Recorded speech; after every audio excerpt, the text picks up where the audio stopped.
VR is in its early stages, there's no doubt about that.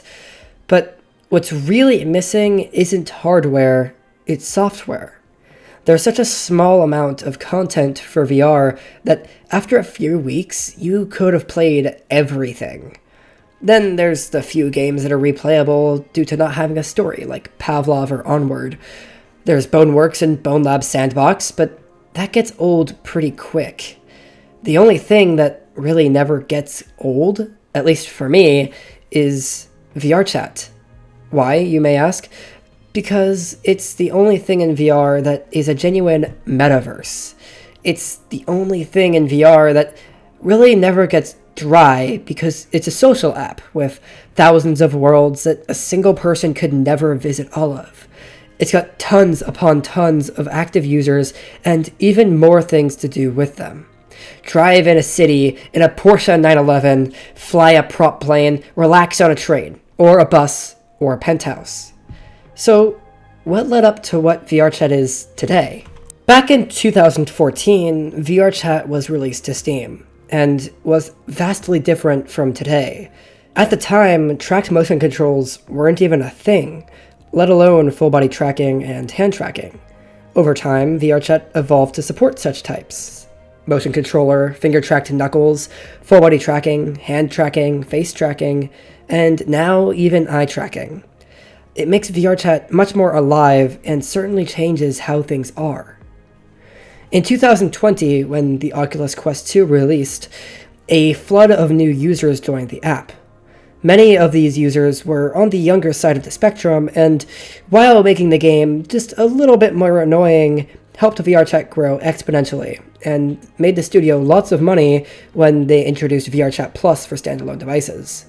This, of course, helped add new features, which in turn brought more users, and the cycle continues. Now, and as it has been for some time, VRChat is a staple in VR as a whole. Well then, what makes VRChat different from other social platforms in VR, like Neos VR and ChillOut VR? It boils down to the fact that VRChat is easy. In comparison, it's easier to make worlds and avatars and assets. Make a model in Blender, bake it, put it into Unity, give it the VRC SDK, and make a few small tweaks. I've uploaded 2 or 3 avatars myself with no prior knowledge of Unity. It is so straightforward. Plus, VRChat's coding language, Udon, allows for incredible things like Minecraft Classic, Portal, and other insane, beautiful things. It makes a very vast creator community that lifts the game up.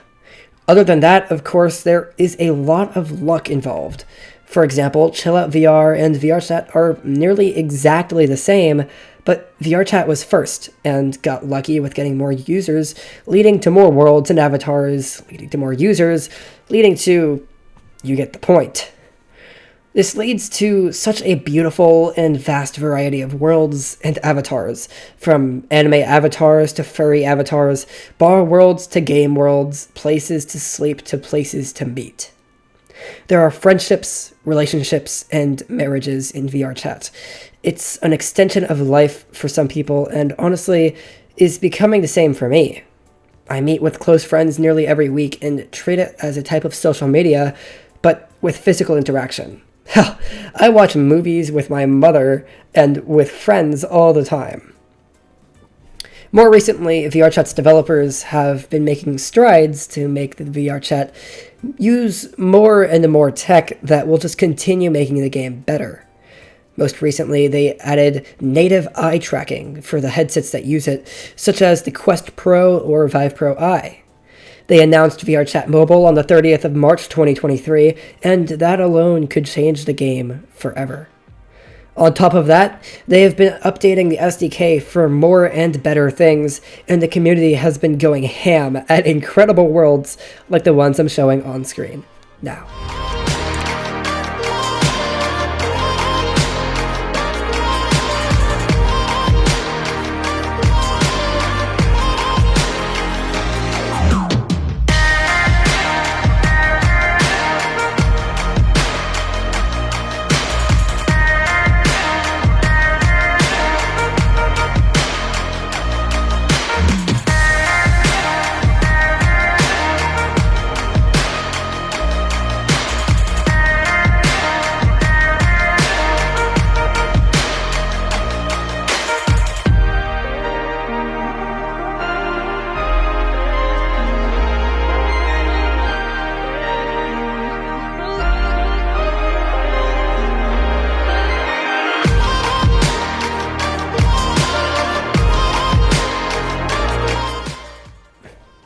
But this is all just me.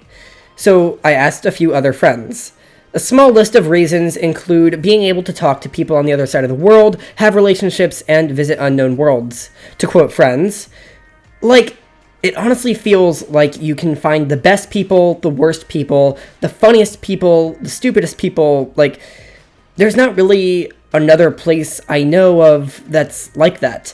You're pretty much guaranteed to find someone you're interested in talking to. Friends. That better be in the video. How incredible of a creative tool it is. You can spend an infinite amount of time exploring breathtaking user-created worlds. Being able to bond with my amazing girlfriend and spend time being around her where I normally couldn't. Like, being able to see her and interact with her and hug her and just be with her in as close as I can get to in person until we can interact with each other in person, and being able to experience worlds I never would have even thought to exist. It's very obvious that VRChat holds a place in many people's hearts. With that, I believe this generation, right now, is the first generation ever to be able to have memories that have been entirely in VR. Not memories of playing a game, but memories of people, of times you've had, experiences you've lived. My mind is filled with them, and so is others. Try it for yourself. I was expecting this video to be much longer. I apologize there. Seems like my content tends to be short now. With that, I leave with this. VRChat, whether you've tried it or not, is an experience everyone should try. It has its faults, sure, but it's a beautiful thing, and if you have a guide who knows where to go, you can have experiences that will stay with you forever. I'll see you all in the verse.